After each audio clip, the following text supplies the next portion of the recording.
Hello दोस्तों, मैं हूं रामलाल केवट और आप लोग देख रहे हैं।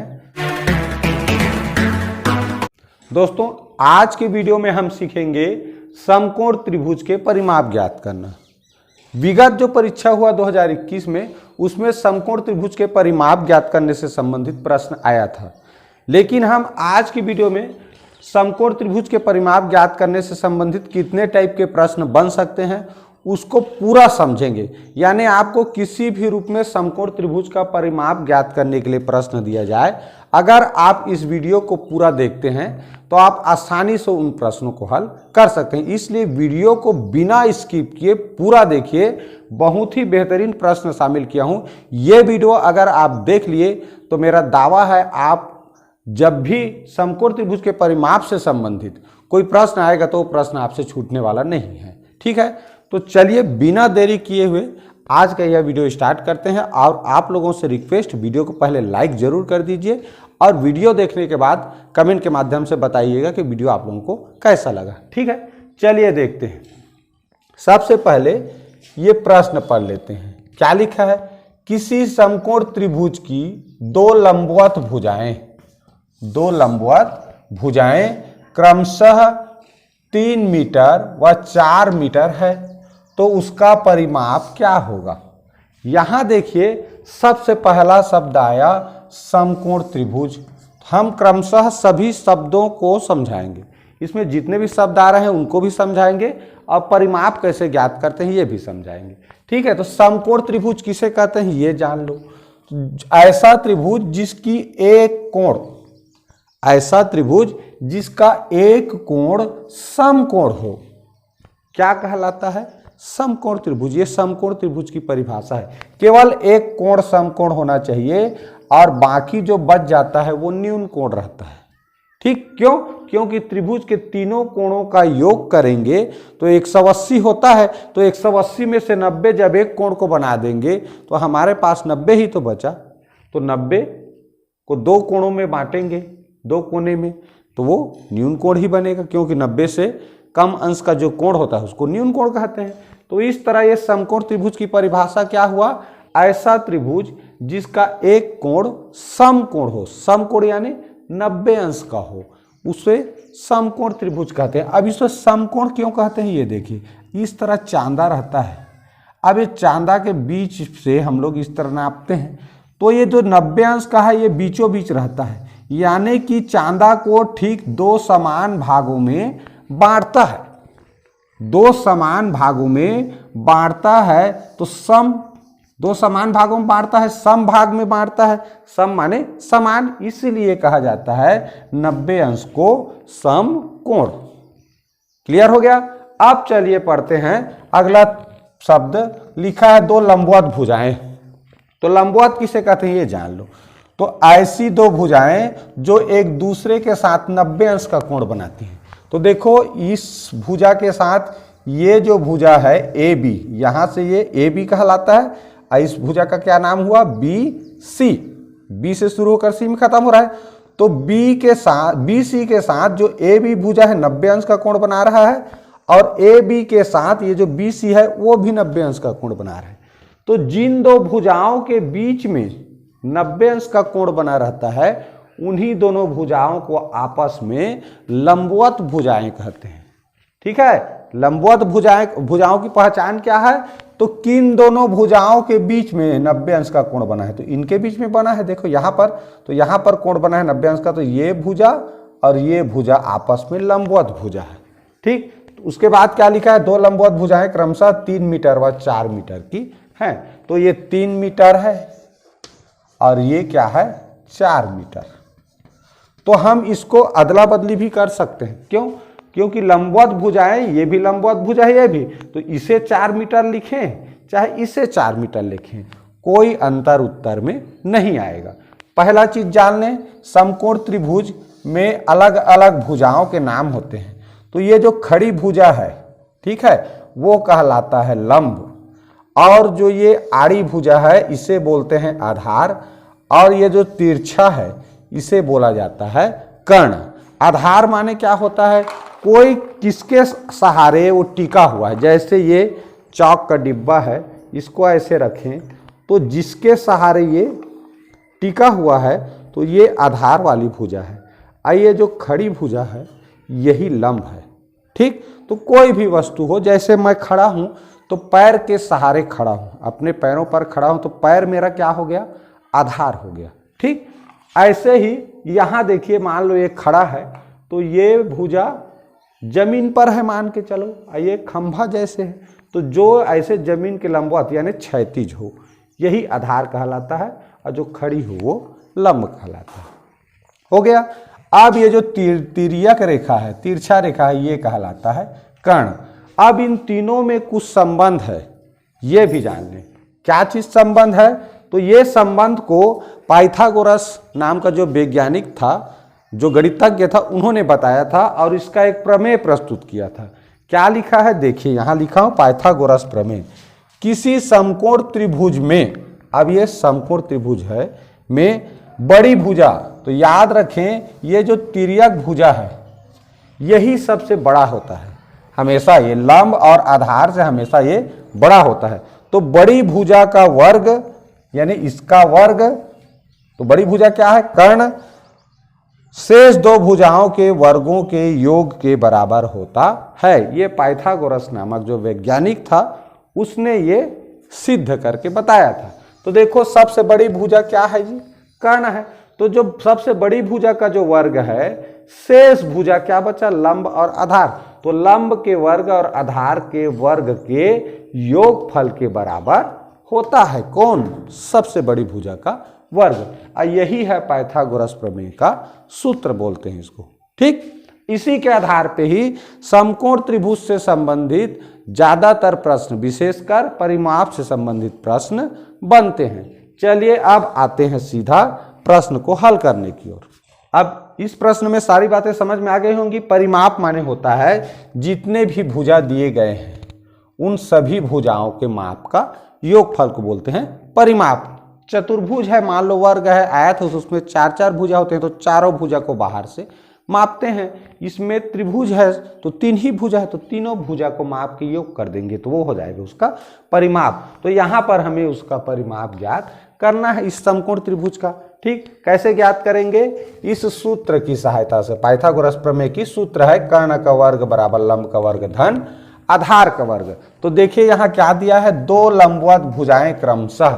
तो लंबवत भुजा क्या होता है, लंब और आधार को बोलते हैं लंबवत भुजा। तो इसी सूत्र में चलिए मान रखिए, तो कर्ण का वर्ग बराबर क्या होता है, लंब का वर्ग धन आधार का वर्ग। अब देखिए लंब कितना है, प्रश्न के अनुसार 3 मीटर और आधार 4 मीटर। अब वर्ग है इसका तो वर्ग करेंगे, यहाँ कर्ण का वर्ग लिखना है।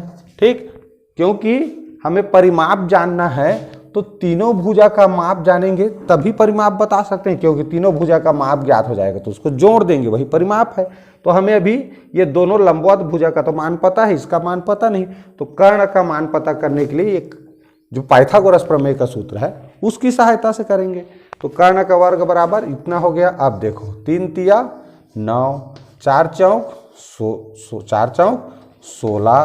तो अब देखिए कितना हो गया, 9 16 25। अब इस तरफ क्या है, कर्ण का वर्ग है। तो हमें तो कर्ण का मान जानना है, हमें किसका मान जानना है, कर्ण का मान जानना है, कर्ण के वर्ग का नहीं जानना है। तो इस वर्ग को पक्षांतर करने से उस तरफ जाएगा वो, तो कर्ण वर्ग का पक्षांतर करने से वो क्या बन जाता है, वर्गमूल बन जाता है।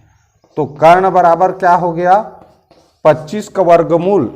25 का वर्गमूल का मतलब क्या होता है कि ऐसी कौन सी संख्या है जिसका उसी के साथ गुणा करें तो 25 प्राप्त होता है।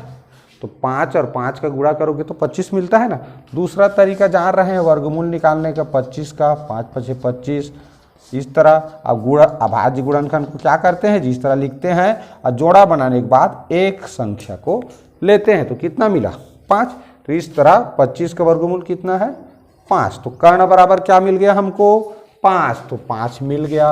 अब इसका क्या जानना है, परिमाप। बिल्कुल सरल, परिमाप माने तीनों भुजाओं का माप। तो इस भुजा का माप 3 है, इसका 4 है, अब इसका 5 है। कितना हो गया, 5 4 9 9 3 12। तो 12 मीटर हो जाएगा इस समकोण त्रिभुज का परिमाप। बहुत सरल, समझ में आ गया होगा। चलिए अब बढ़ते हैं अगले प्रश्न। चलिए अब पढ़ते हैं यह दूसरा प्रश्न। देखिए तो दूसरा प्रश्न क्या लिखा है, किसी समकोण त्रिभुज की महत्तम भुजा, क्या लिखा है, महत्तम भुजा व आधार की माप क्रमशः 10 मीटर व 8 मीटर है। अब देखिए ये नया शब्द आ गया, महत्तम भुजा। तो महत्तम माने क्या होता है, सबसे बड़ी। और मैं अभी पिछला प्रश्न में बताया कि किसी भी समकोण त्रिभुज में जो कर्ण वाली भुजा होता है, ये जो शेष दो भुजा है इसमें सबसे बड़ी भुजा होता है। तो यहां लिखा है महत्तम भुजा, माने वो महत्तम भुजा माने क्या है, कर्ण है। और आधार तो बताया हूं, आधार ये है। तो सबसे पहले महत्तम भुजा, उसके बाद आधार लिखा है। तो क्रमशः अगर माप दिया हो तो जो पहले लिखा रहता है उसकी माप पहले लिखा होता है। तो महत्तम भुजा पहले लिखा है तो 10 मीटर यानी महत्तम भुजा का माप हो गया, यानी कर्ण का। और 8 मीटर किसका हो गया, आधार का। तो ये हो गया 10 मीटर कर्ण का मान और 8 मीटर आधार का मान। तो परिमाप ज्ञात कीजिए, ये पूछा गया है। तो चलिए बहुत सरल है, बस इसी सूत्र की सहायता से करना है। तो देखिए क्या लिखा है हमारा सूत्र, कर्ण का वर्ग बराबर लंब का वर्ग धन आधार का वर्ग। इसी में मान रखना है। क्या क्या चीज पता है हमको, देखो तो महत्तम भुजा, यानी कि अभी बताया कर्ण को महत्तम भुजा बोलते हैं। तो कर्ण की जगह में लिख दिए 10, और इसका वर्ग लिखना है तो वर्ग लिखेंगे।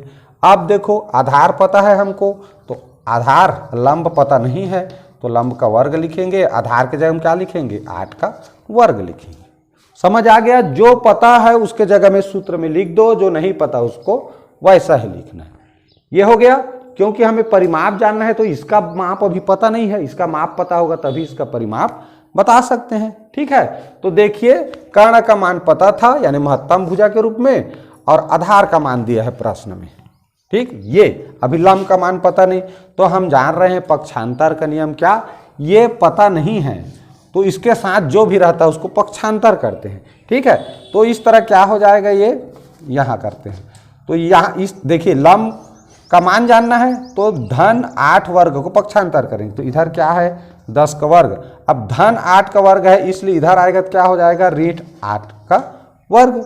इधर आएगा तो क्या हो जाएगा, ऋण 8 का वर्ग। इस तरफ क्या बचा, देखो लंब का वर्ग बचा। ठीक, ये जानना है तो इसको पक्षांतर किए तो प्लस में था इसलिए माइनस हो गया।